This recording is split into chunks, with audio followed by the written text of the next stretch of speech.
Yeah, so welcome from my side, and I guess from Mariana's side as well. So yeah, welcome to the first session. So it's a great pleasure to chair it together. And I think I will pass on to Mariana to introduce herself and introduce the first speaker. Yes, thank you for introduction, and also thank you, Pavel, to be co-chairman here. So I want to introduce Viktoria Blavatska. She's a researcher from our Institute of Condensed Matter Physics.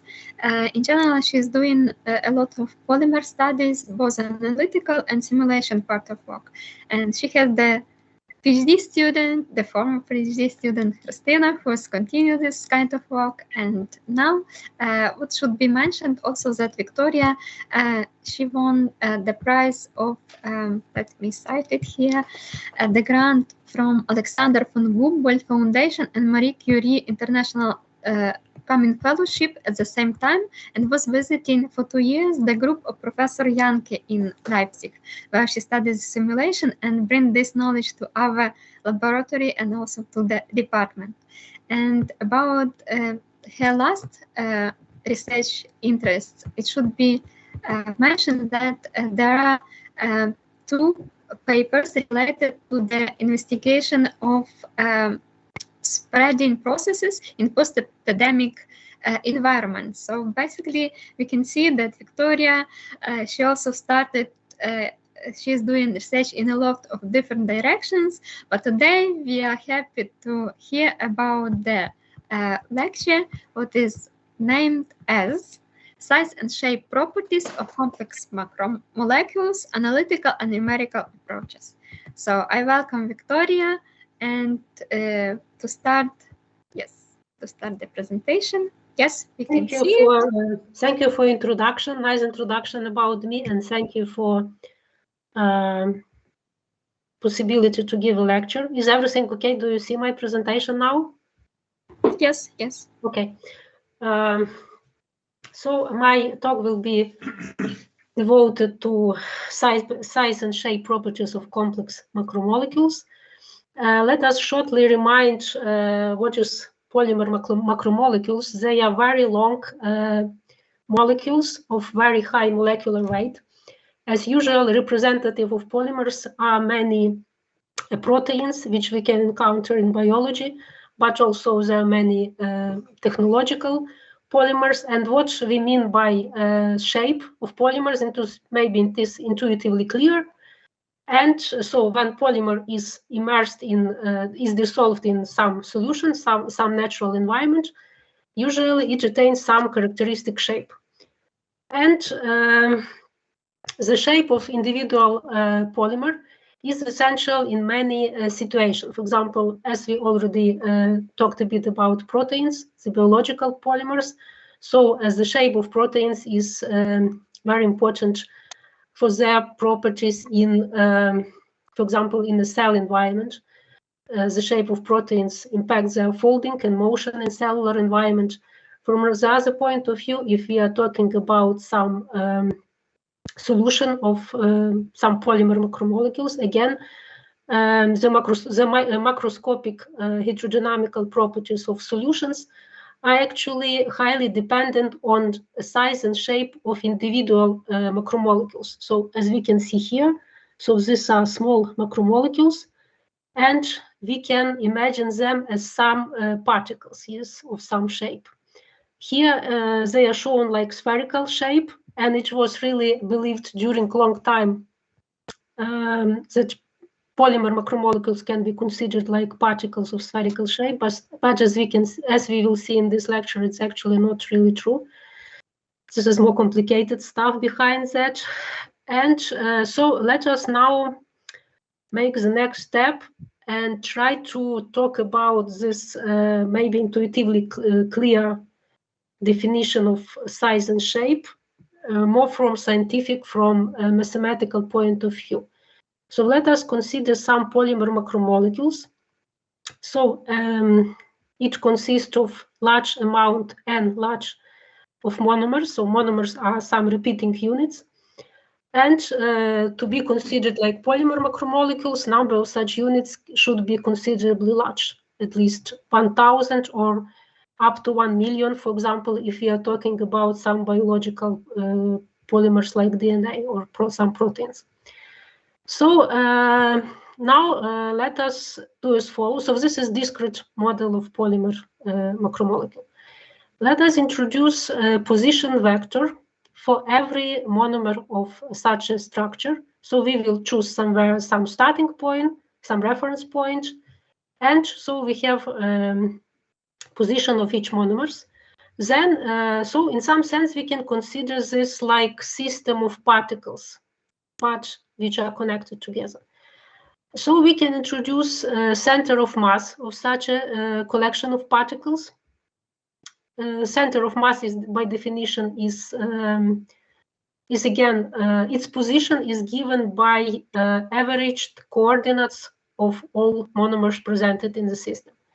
And then next step, we introduce gyration tensor. So the component of gyration tensor are different possible deviations of coordinates of each monomer, respectively to the coordinate of center of the mass. To make it, this becomes more clear if we consider trace of this gyration tensor, and it is called gyration radius. And this is the quantity which is actually observed experimentally, which is experimentally measured quantity.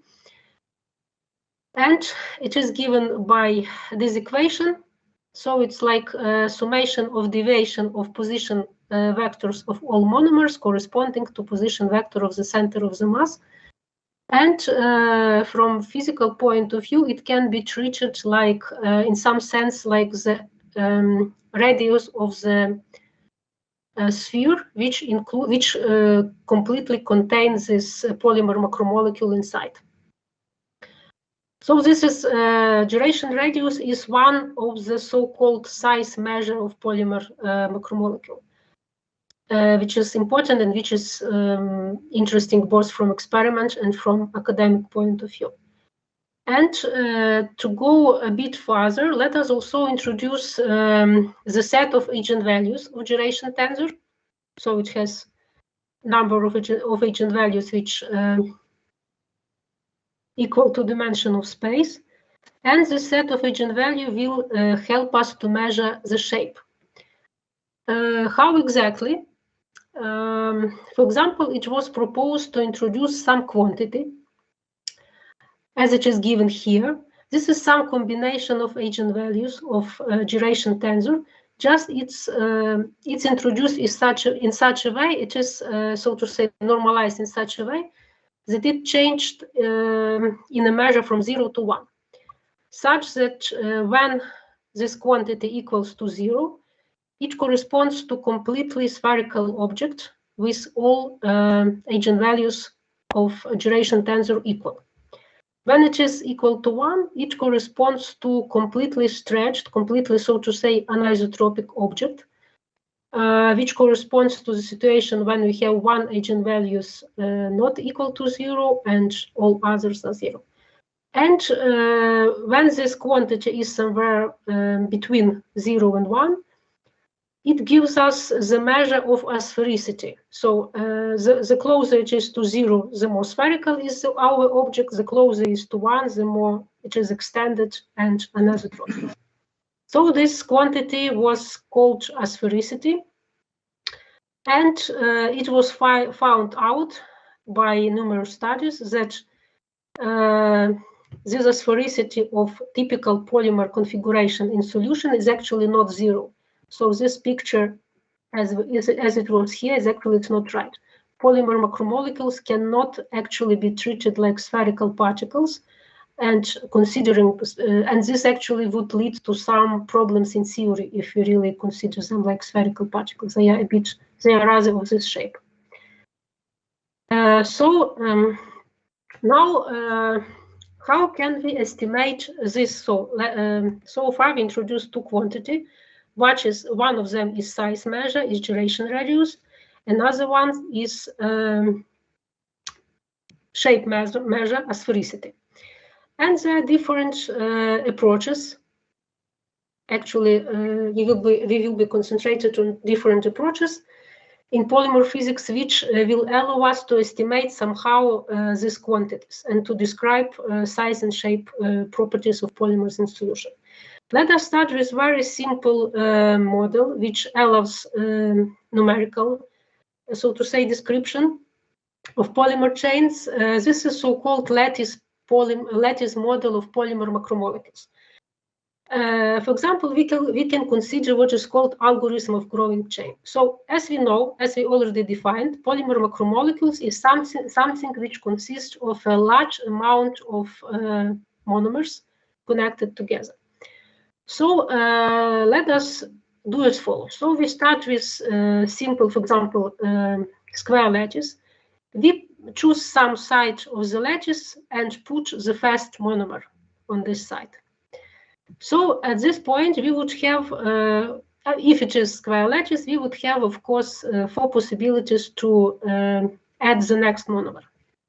For example, we are adding this in this side. So we already have, so to say, very small polymer macromolecule, which consists of 2 monomers. Then we again can continue. Now we have 3 possibilities to put the next monomer. And of course, all of this possibility can exist, and all of them will lead to different configurations at the end. So now we choose some of them, and we have 3 monomers. And we have what is called weight of trajectory. Weight of trajectory is a number of possibilities by how many ways we can construct trajectory of 3 monomers. And this our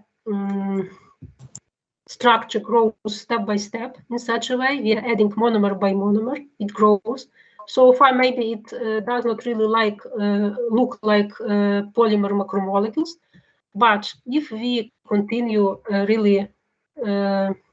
if we consider really large amount of such steps, we will end up with something shown here.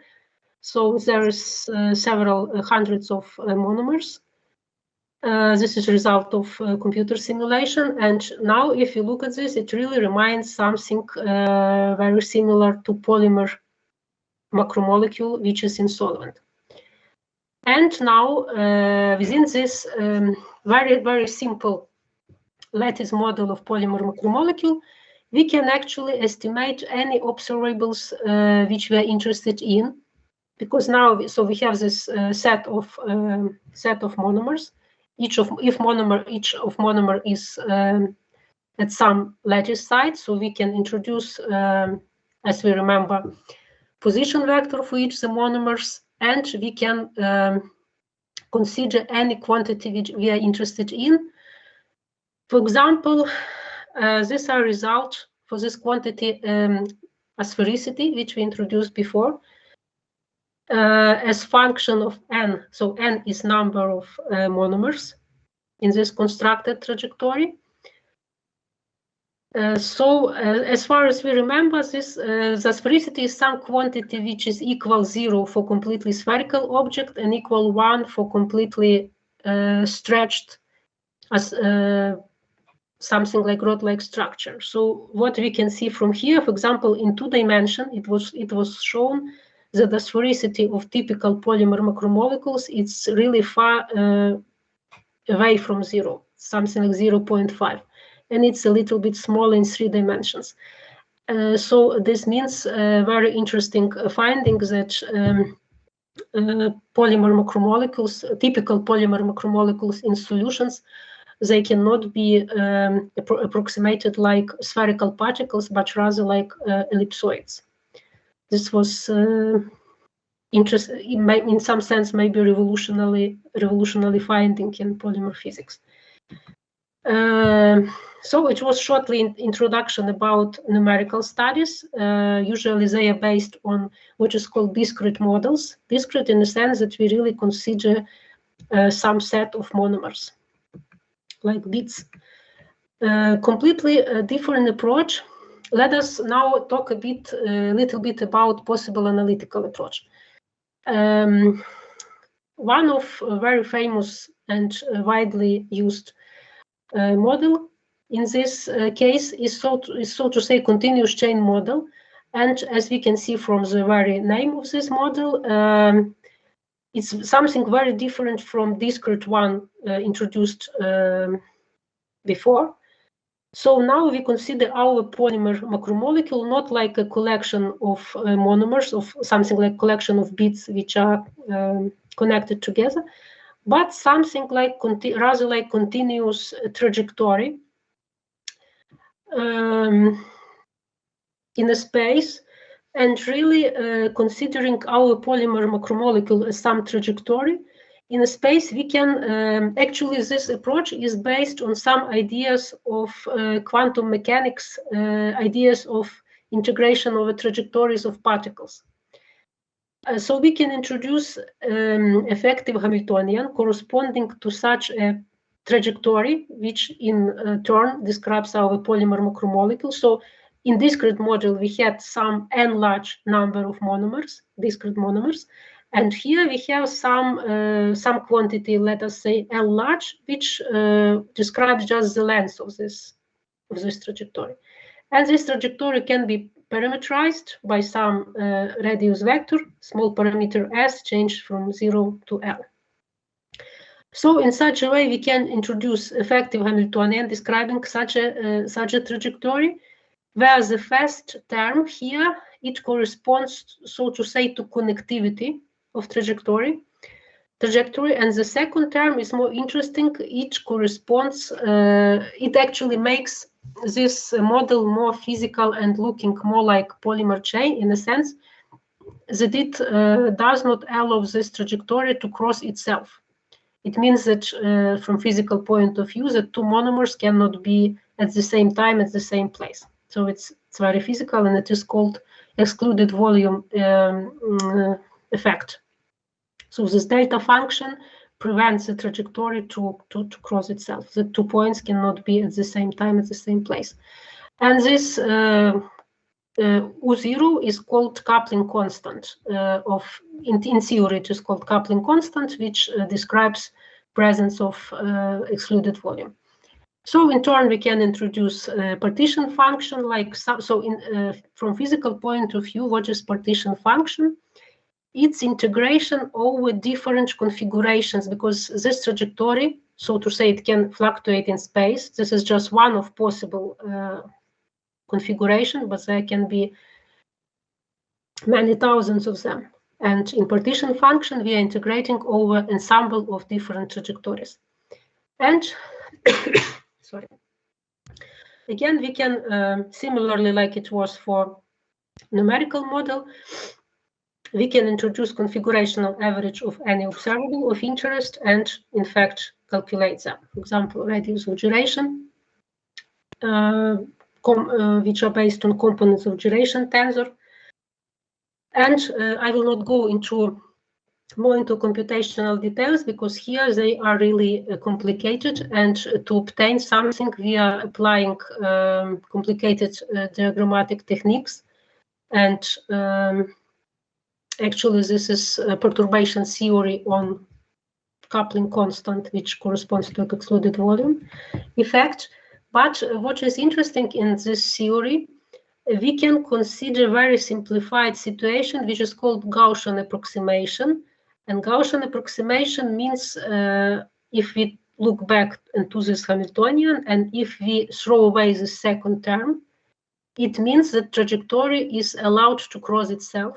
So it's something very simplified. It's something like zeros approximation in perturbation theory, but still it gives us some very nice qualitative estimates of polymer behavior. And what is interesting, it allows what is called exact solutions.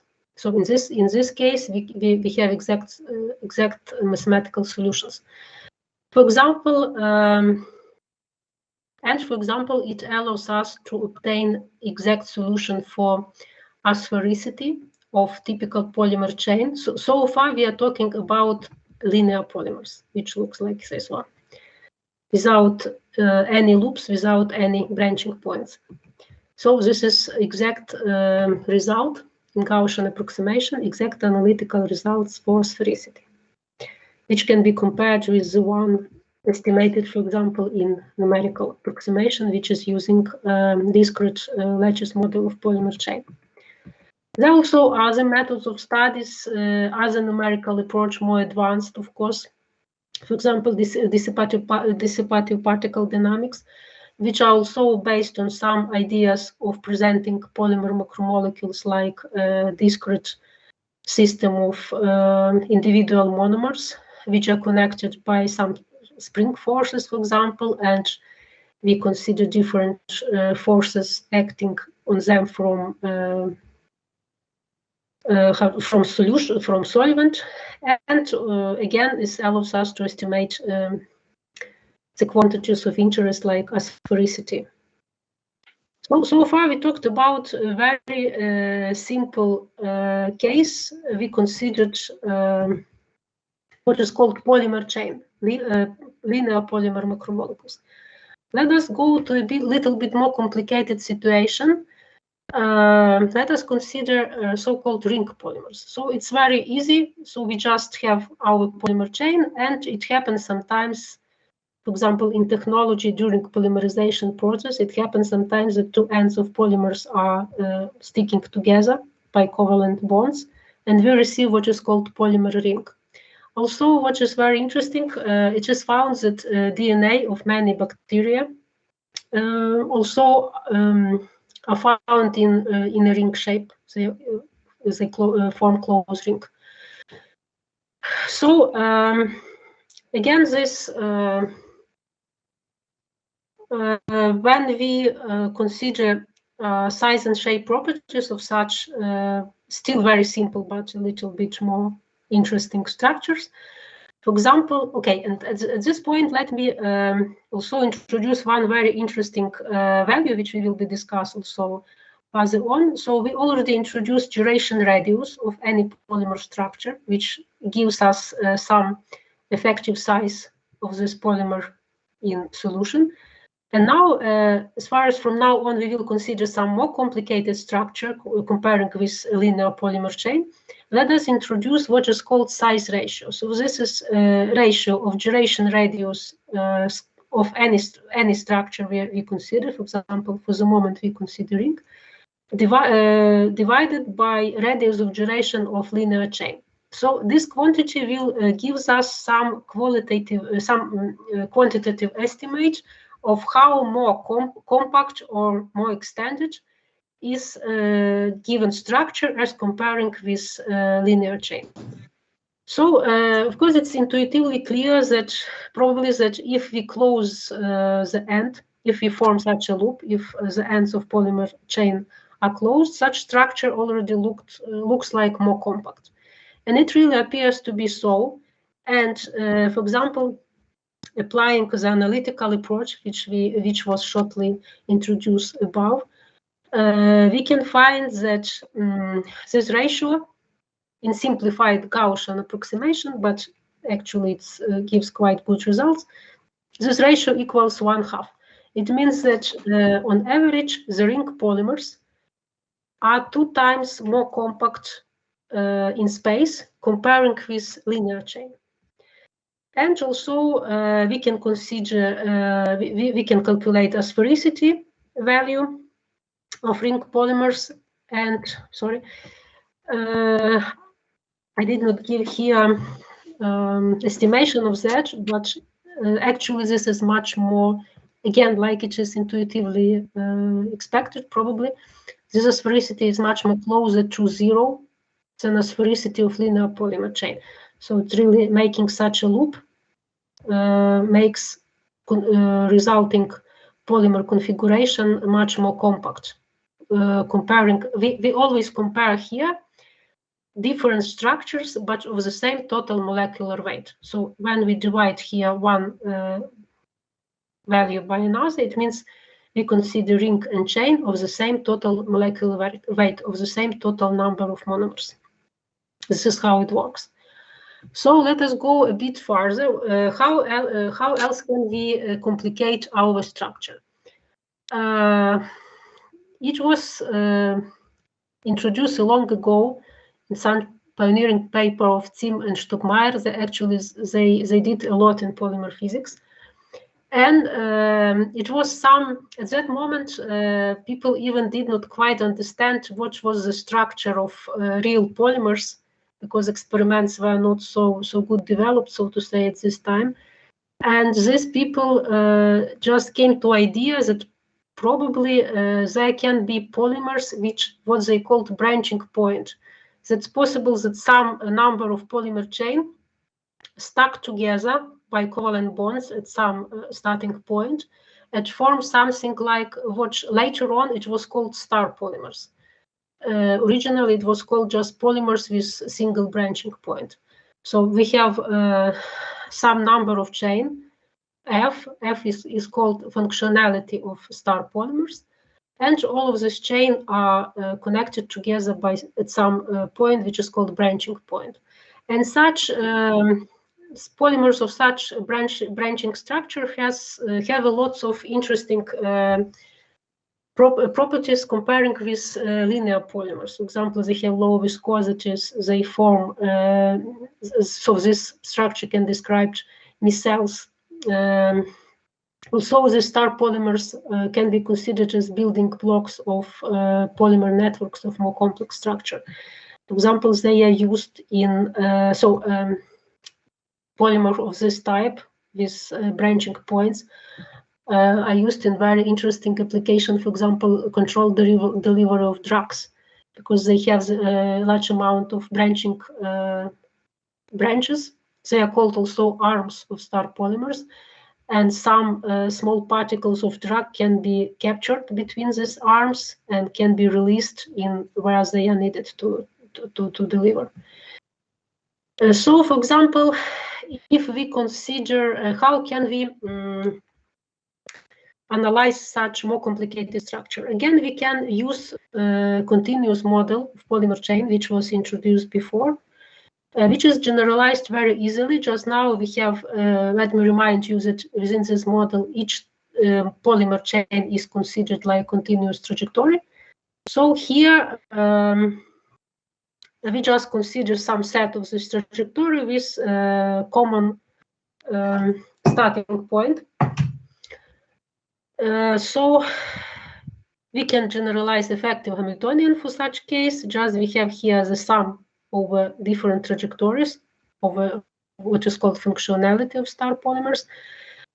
And the only actually essential modification in considering the model of branched polymers, we just introduce some set of delta function. For example, here we have just one delta function, which tells us that all trajectories which we consider, F trajectories, they start at the same point. So all their starting point coincides. And for example, if we consider again the size ratio, so above we considered this for ring polymer, now we can consider this for the case of star polymer.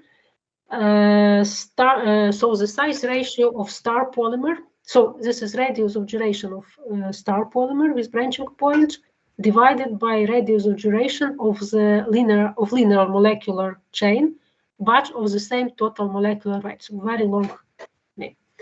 Okay, and if we look at this quantity, what is interesting here is that it is always smaller than 1. And actually, the larger is number F, the functionality of star, the smaller is this quantity. It means it's also this quantitatively describes this effect of compactification of structure if we introduce branching point here, comparing with linear structure. Also, it was estimated the sphericity of star polymer, and again, it was found, of course, that sphericity is much closer to 0, comparing with the sphericity of linear polymer chain, which, as we remember, is far away from 0. And what is interesting here is that if we tend, so F is number of branches. So if when F is very, very large, when F tends to infinity, It is in this polymer science, it is called limit of colloid particles, because it's easy to imagine that if we have a really large amount of these branches, we will have something like soft particles. It's already no longer even the polymer is something like a soft particle, which is completely spherical. And we can go, if we are interested, we can go even more deeply into analysis of these branching star polymers, because, for example, we already mentioned that these structures with branching point and with many branches, they are used in something like in problems like delivery of drugs. And in such situation like that, it is interesting, actually it is important to know what is behavior of individual branches of star polymers, because again, it's intuitively clear that if we consider one individual branch of star polymer, it should have some different properties comparing with the same, completely the same polymer chain, which is individual, which is not connected to anyone else, because this presence, of course, this presence of all other branches, in some sense, it should influence behavior of every single branches.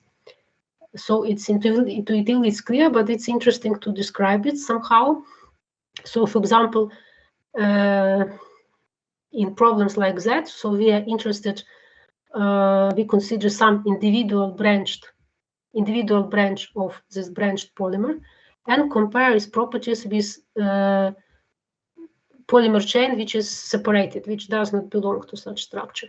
We can introduce again size ratio, because we already talked about such interesting quantity size ratio of radius of gyration of a branch which belong to such complex structure divided by radius of gyration of individual polymer. And also we can consider asphericity of individual branch of such branch structure and asphericity of individual polymer.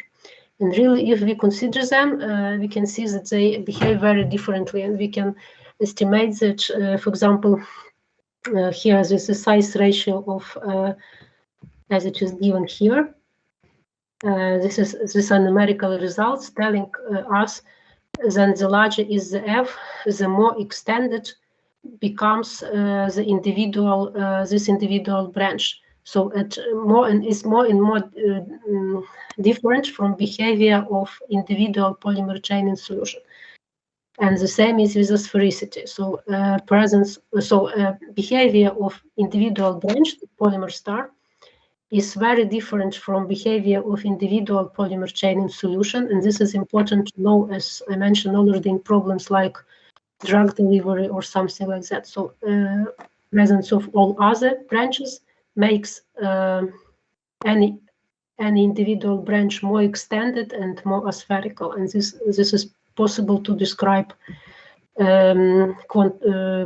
both analytically and numerically, and to find the estimates for that.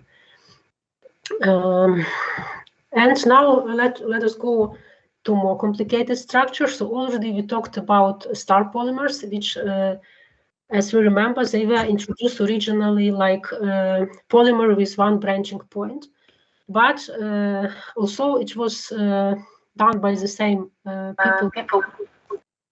Excuse me?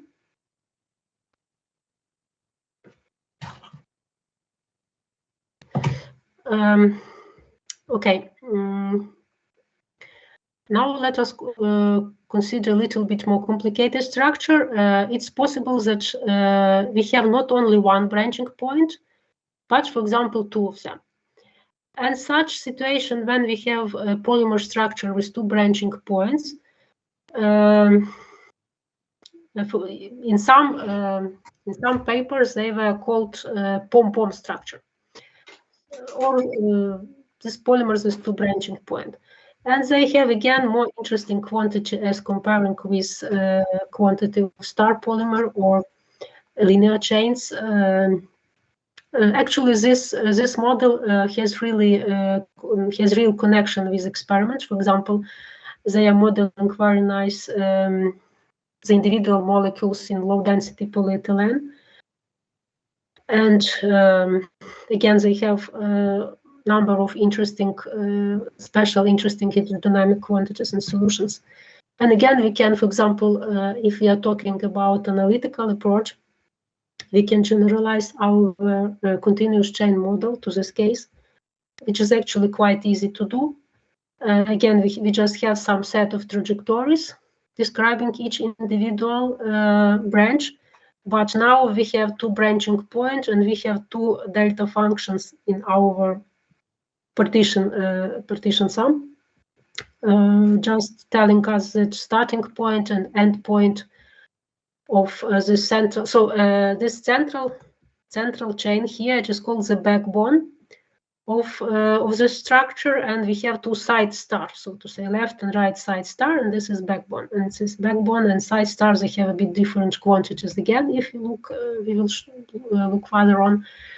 So these two delta functions here just describe us that all trajectories of side stars start at the same point, and there is some backbone chain connecting them. And again, we can estimate these quantities which we like to estimate so far. For example, size ratio. For example, in this case, we can consider different kinds of size ratio. For example, we can consider size ratio of star polymer, and this polymer consisting of two connected stars, and estimate, for example, how much compact this structure is. Or we can compare this size ratio with linear polymer chain, as we did this before. And these quantities, so they can be estimated both numerically and analytically, and they will tell us how this presence of two branching points leads to compactification and change in spherical properties of corresponding structure, which in turn will impact the macroscopic properties of solutions of such structure. This is just to give you an example how it will look. So this is a result of analytical approach. And sorry. And these are some numerical results, again, just telling us about compactification and change in the spherical properties due to presence of more than one branching point. And again, what is interesting here, we can again estimate. I would like just to give you some hint about what people are doing in this field of science. For example, we can again estimate what are the properties of individual branches, either of side star or the backbone of this macromolecule, as comparing with the same polymer chain, but which does not belong to this complex structure.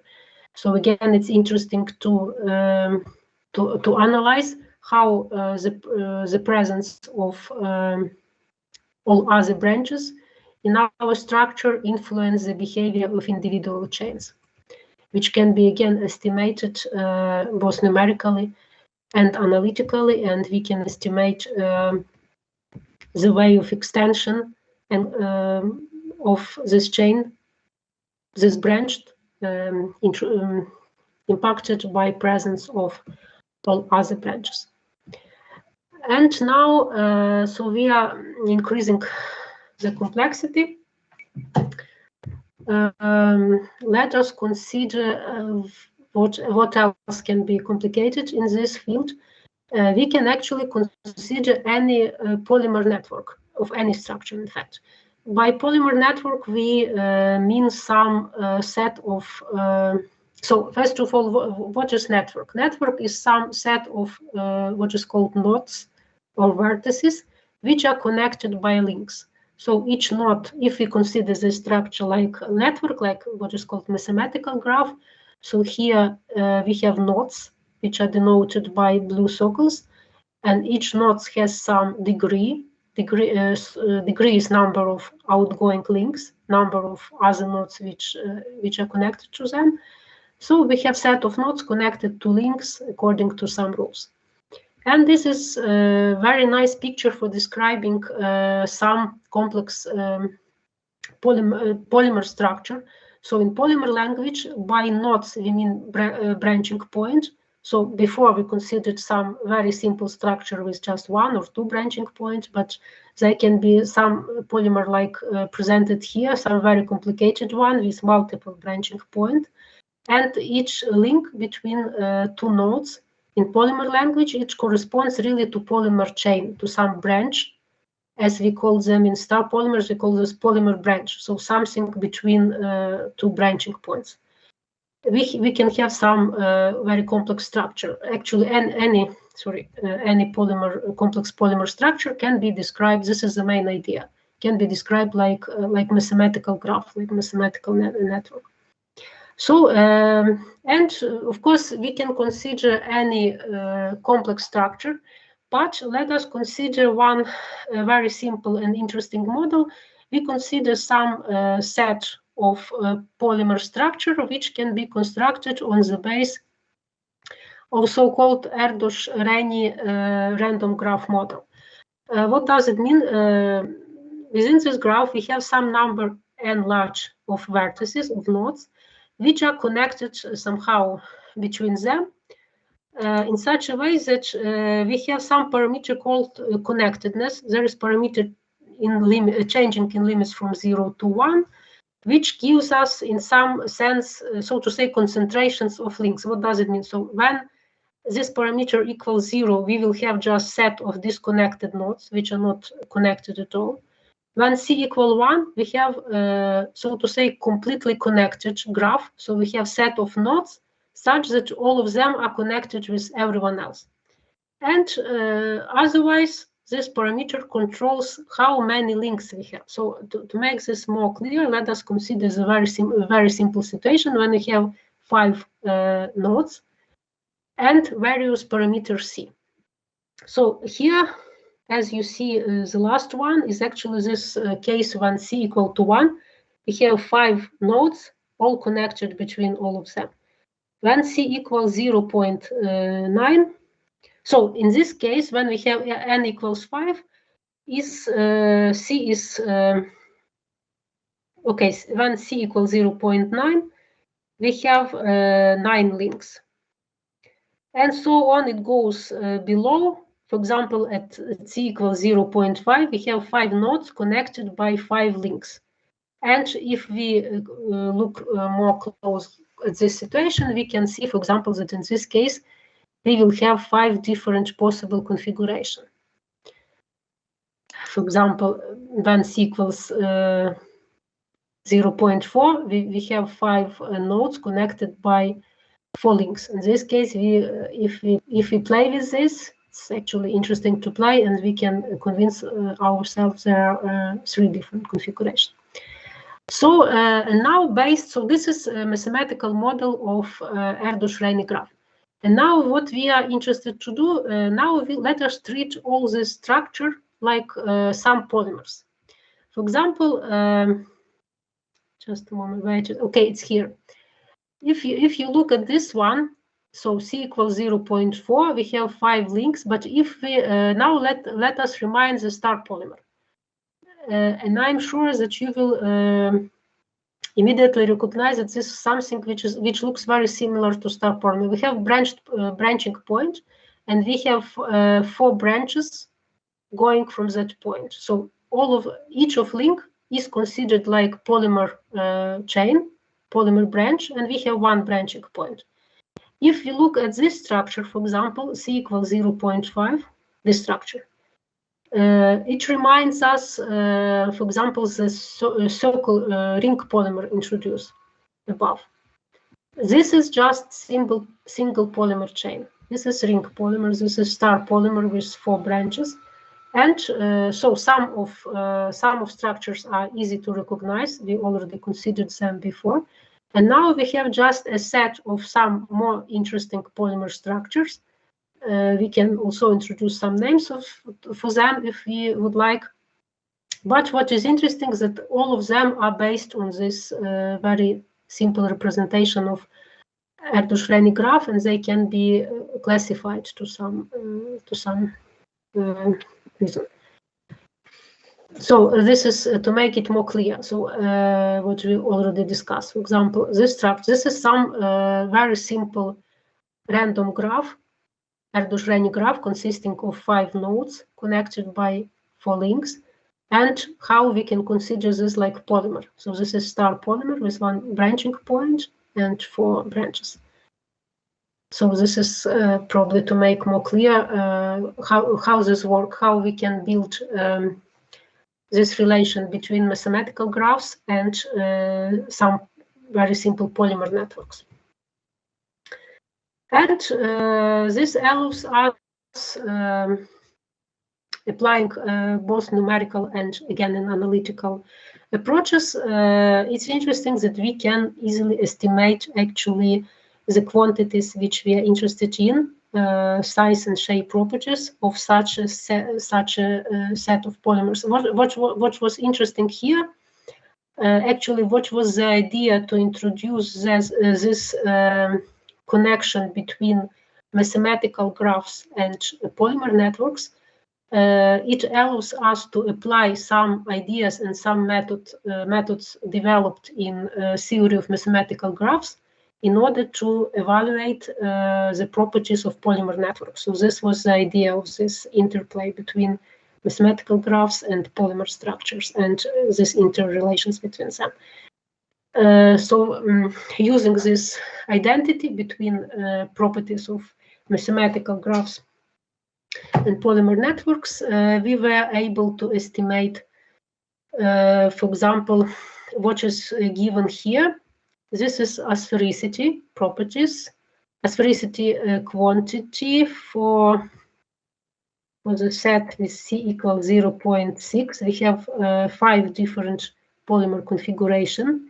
We can see that actually they are shown here by small pictures. And we can, for example, we can see that this configuration is more aspherical.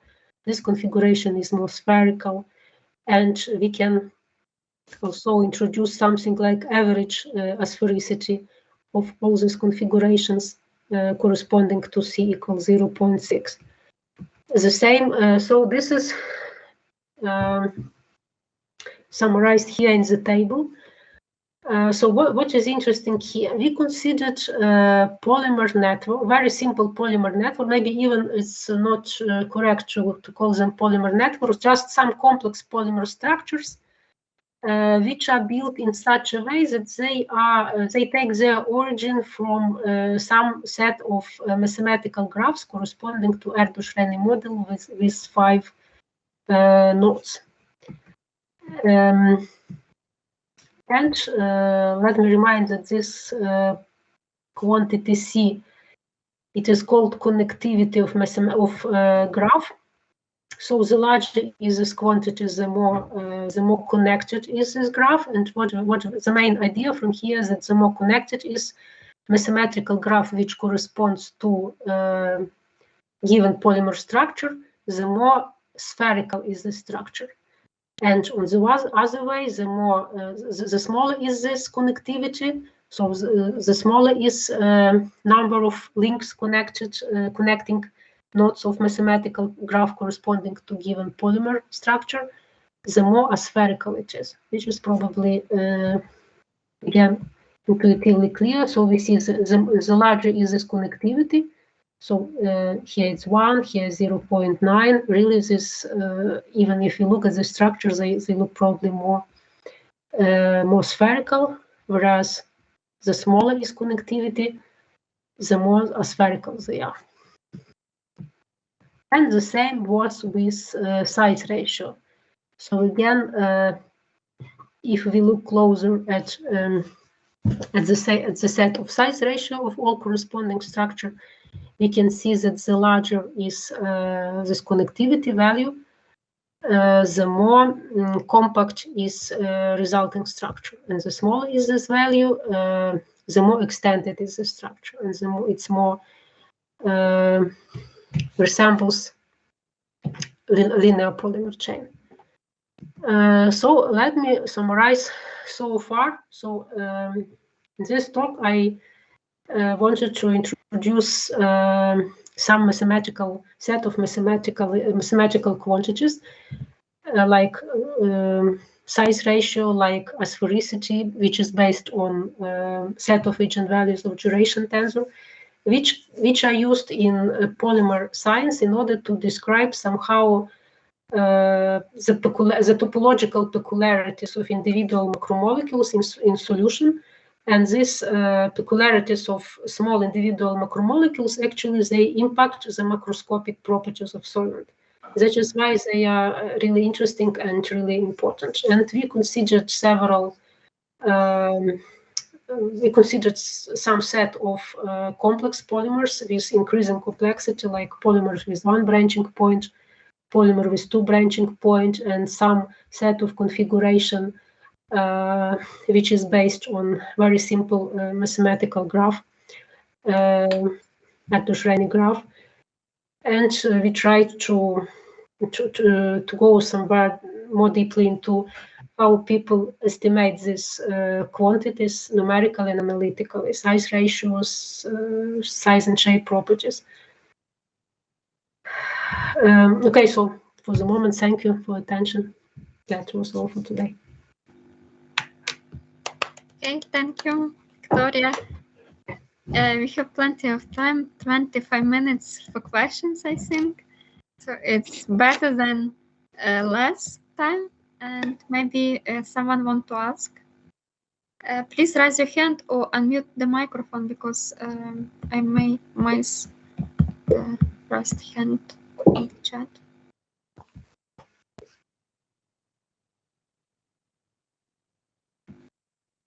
Yes, Yuriosevich, please.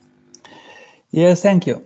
Thank you very much for the talk. As usually, it was very accurate and very interesting. I have the following question. When you speak about universal properties of polymers, so usually we are used to scaling properties, so to some scaling exponents which are universal and which are the same for different polymers when they are in good solvent regime. So here you were speaking about the shape.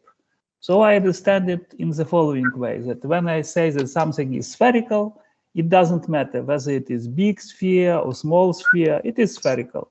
Or when it is rod-like, it doesn't matter what is the length. That's basically what are universal shape properties.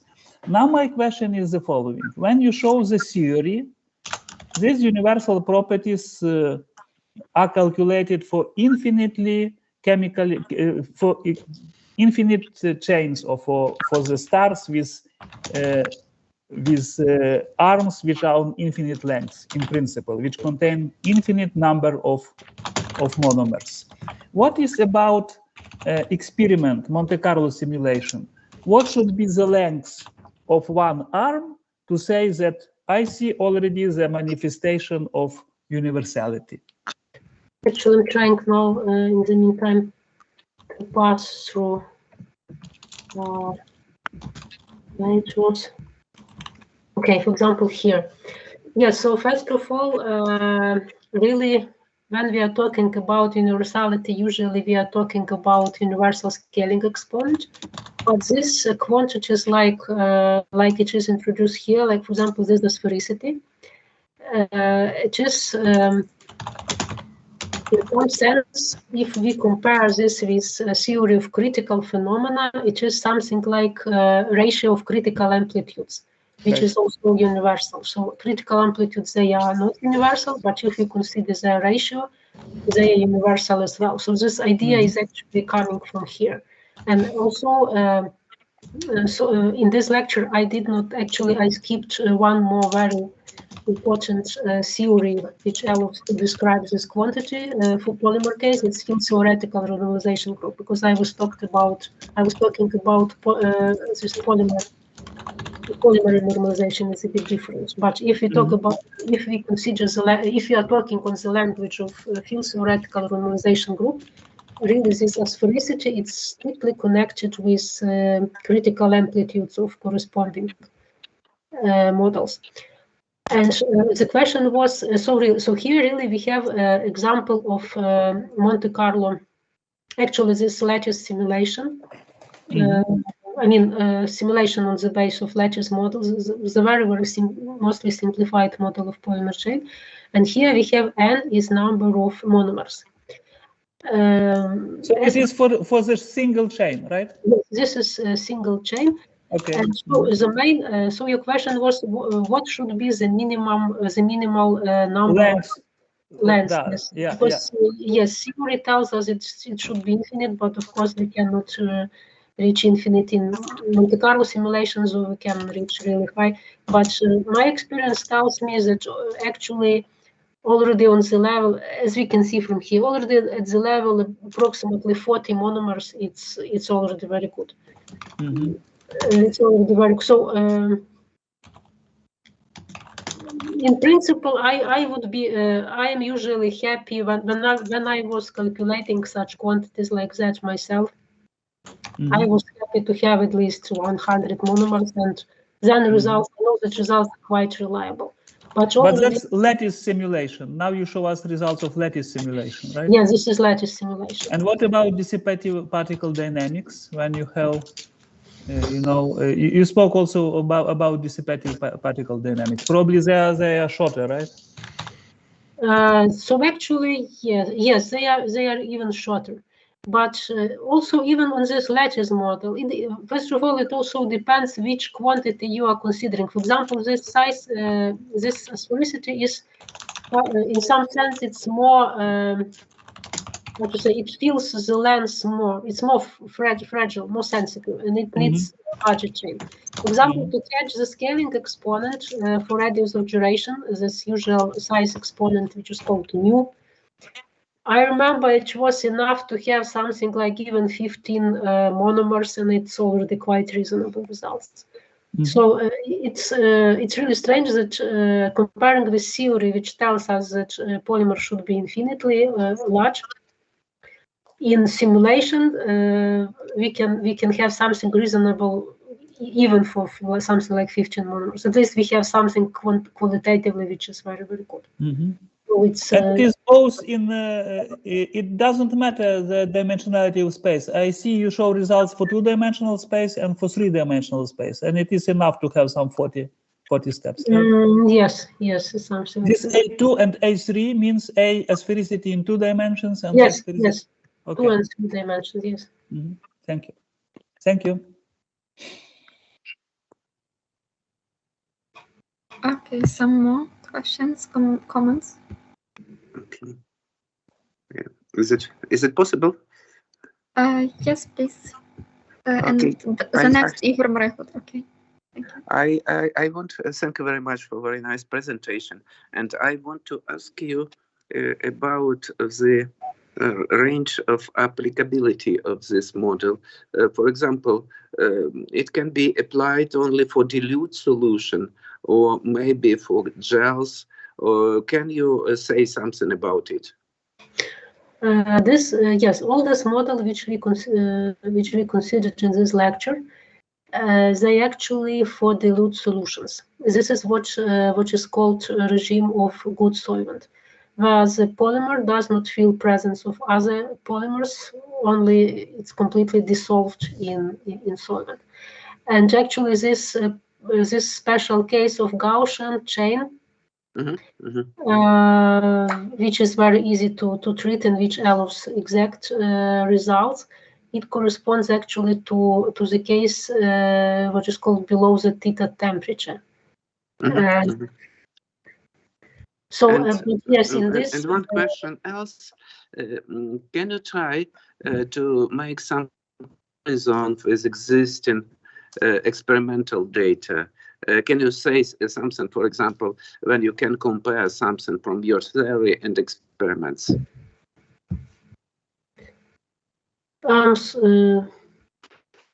Sorry, I just had some problems with sound. Can you please repeat? We had some problems with I sound. want to ask you about the possibility of comparison of your data with the experimental data. Yes, Is it okay. possible to do something like this? Some data, for example, I have not presented in this lecture, but actually this is what is shown here on this page, the sphericity. These quantities were evaluated in some experiments for some special, for example, proteins.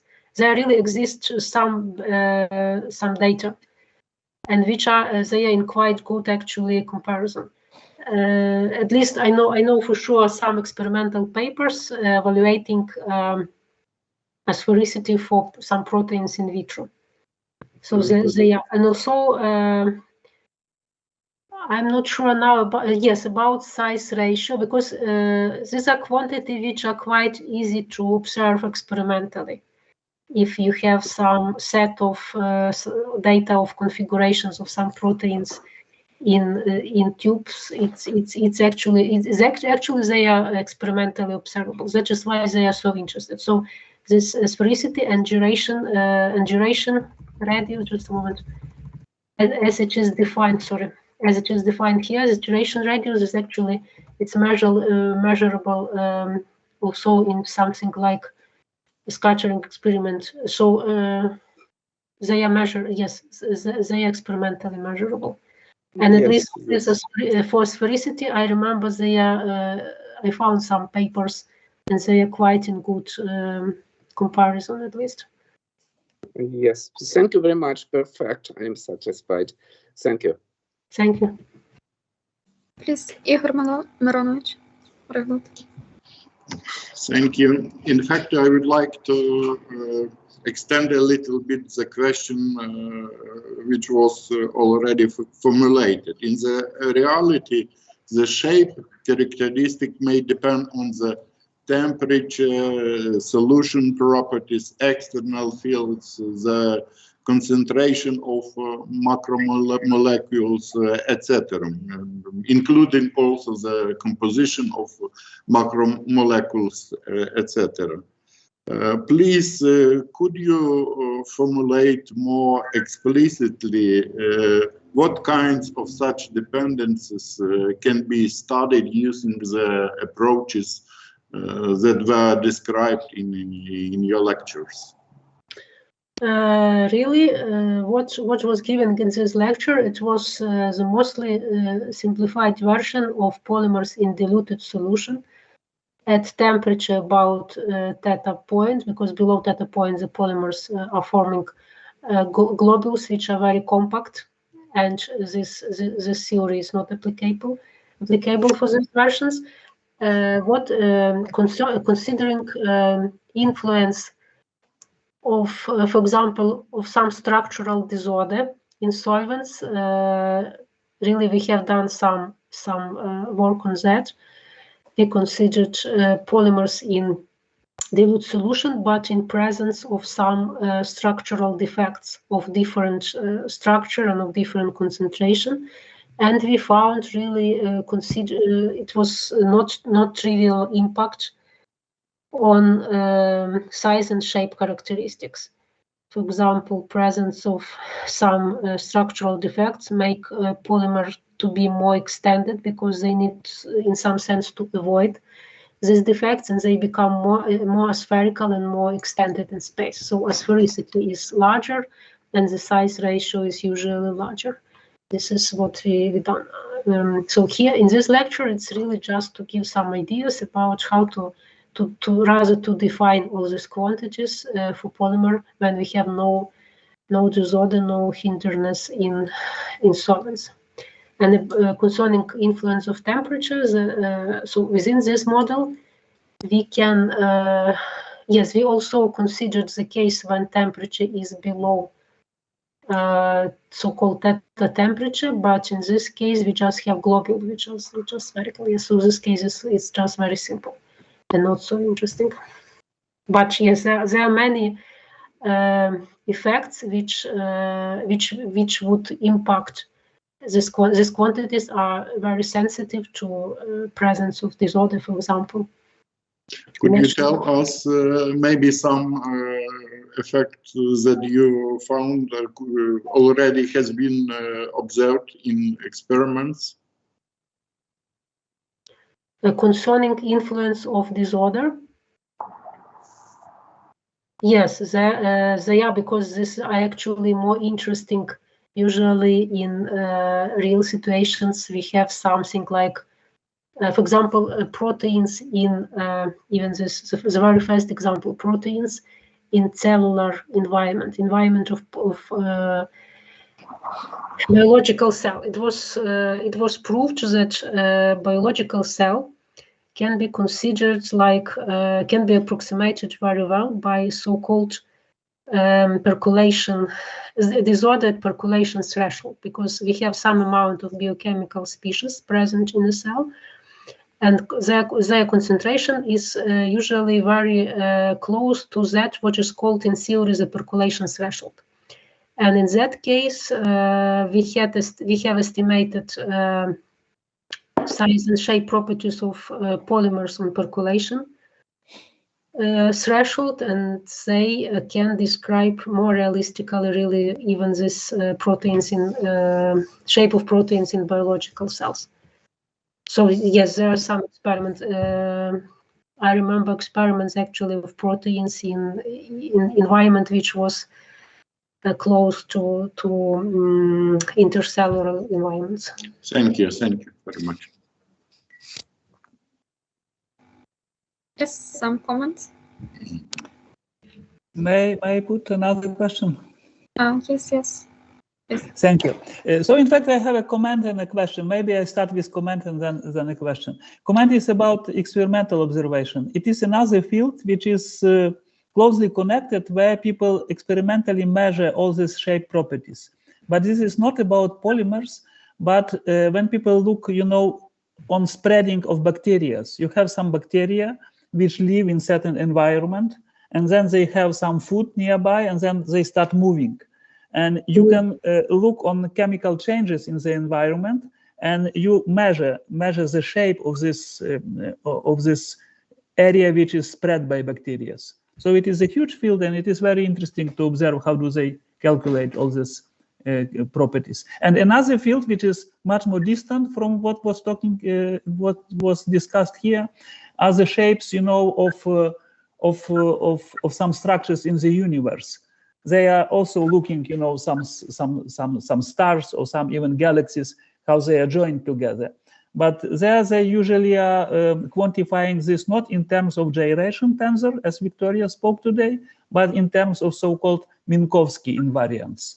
But that's again where shape matters and where shape is measured. And my question is another one.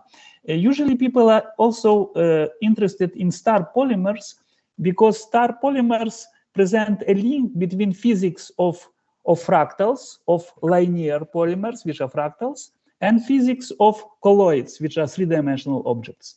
Because indeed, if you have this polymer star, you add the number of branches. You start by fractal polymer chain, and you end up at something which is almost three-dimensional. So my question is about your Pom-pom polymers. When I look on Pom-pom polymer, I have here star, and in between it is one line.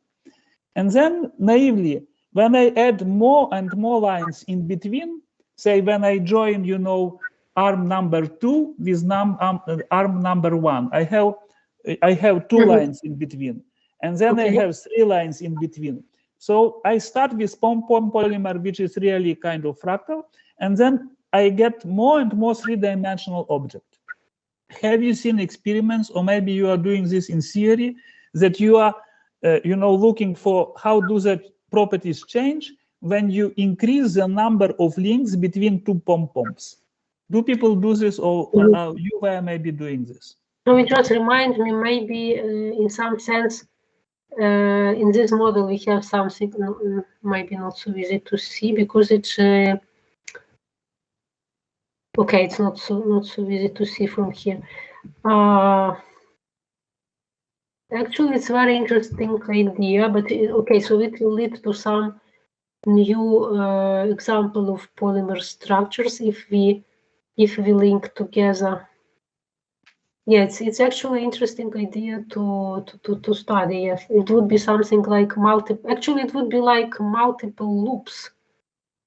So there's some a bit, but it's not exactly what you are talking about. It's something which is called rosette polymer, which I also skipped in this lecture. If we have single star, but some branch of the star are stuck together, and so we have star with some linear branches and some loop-like branches. This structure also is studied, and it is realized in some experiments. And when we have two stars and they are looped, it's actually interesting. But it's possible within our method. It's possible, of course, to describe, and it's not not so difficult. Yeah, it could be interesting actually. Continuation of what we are doing now. Okay, thank you again. Okay, maybe just time for the last questions if there are some. So if not, I want to ask, because I have already write some questions, but some of them already been asking in maybe a little bit another form, but just to summarize one point, you were talking about measurable characteristic of the polymers as sphericity and duration, and some, let's say, exponent, yes, for them. And my question is that you said that this sphericity is somehow connected with critical amplitude ratios, but for magnetic systems we have different amplitude ratios for different kind of characteristics. May you explain with which one is maybe connected? Maybe sphericity is connected with entropy of the system, or some with susceptibility, and etc. Is there any compatible results or theories? Which kind of characteristics correspond to the similar for the magnetic systems? I'm trying to remember now. For example, the size ratio is size ratio of radius of gyration of polymer chain, because in field theory, if we go deeply into details, the field there is so-called M vector model, and which for the limit m equal 1, it corresponds to Ising model, and for the m equal 0, there is very interesting polymer limit. It corresponds, it can describe properties of polymers. And for example, as far as I remember, the ratio of correlation lengths at critical point corresponds to ratio of actually the size ratio. And about the sphericity, it was something a little bit more complicated combination. I cannot tell you right now. I can. Because I just remember the paper which is proved, so to say, because it was some more difficult combination of some properties from a vector model, and in polymer limits they can describe some shape properties of polymers. So I cannot tell immediately, but at least I remember where to find this. Okay, thanks. Still, let's say 3 minutes till the official the end of this schedule of the lecture. So maybe some other comments or questions? If not, then thank you again, Viktoria, very much. And thanks for all. Sorry? Thank you for attention. Yes, thank you all for questions.